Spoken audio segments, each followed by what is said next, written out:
Hey, I'm Waylon from the Zombie Star, and we're finally back with it This Week in Comics. It has been some time, but let's see what we've been catching up with this week in comics.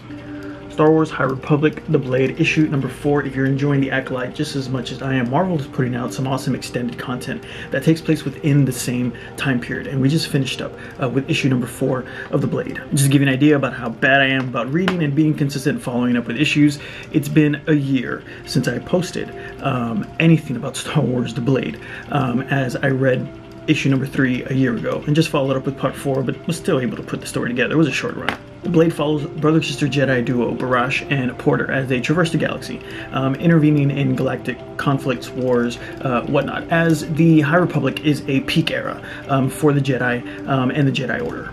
The two are summoned to the planet Gainsvar when all-out conflict has spun out of control as an army full of mercenaries threatens the seemingly peaceful people of Firevale. Quickly, Barash, being a more people person than her brother, uses a more diplomatic approach with the people of Firevale, while Porter Engle, not the best Star Wars name, is forced into aggressive negotiations with the kind of war-hungry and manic mercenaries. Barash uncovers a plot of deceit and deception that has broken the House of Firevale, while Porter Engle shows off some really awesome force-wielding and saber-wielding skills against the mercenaries. Sewell Campbell and Morales Irv have brought some really great visuals to bring the High Republic era to these panels, with its settings and character models that are distinct from anything that we know from the Skywalker timeline, as this is set significantly apart timeline-wise, and using a more traditional comic book look for the characters and the illustrations that I think just really works for Star Wars comic book.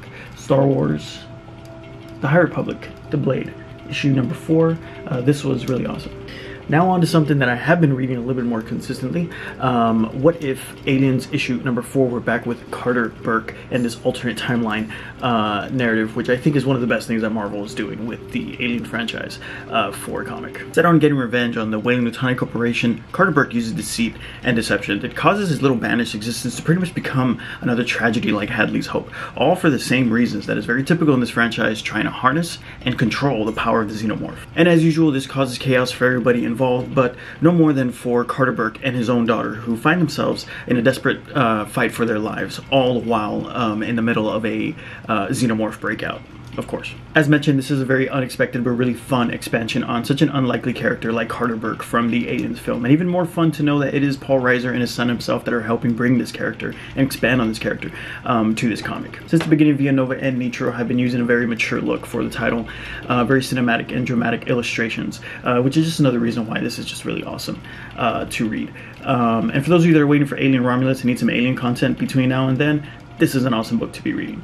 This is Aliens issue number 4. I believe there's only one more before I think this comes to an end. I really hope it doesn't. But this is issue number 4, standard cover. This is really awesome.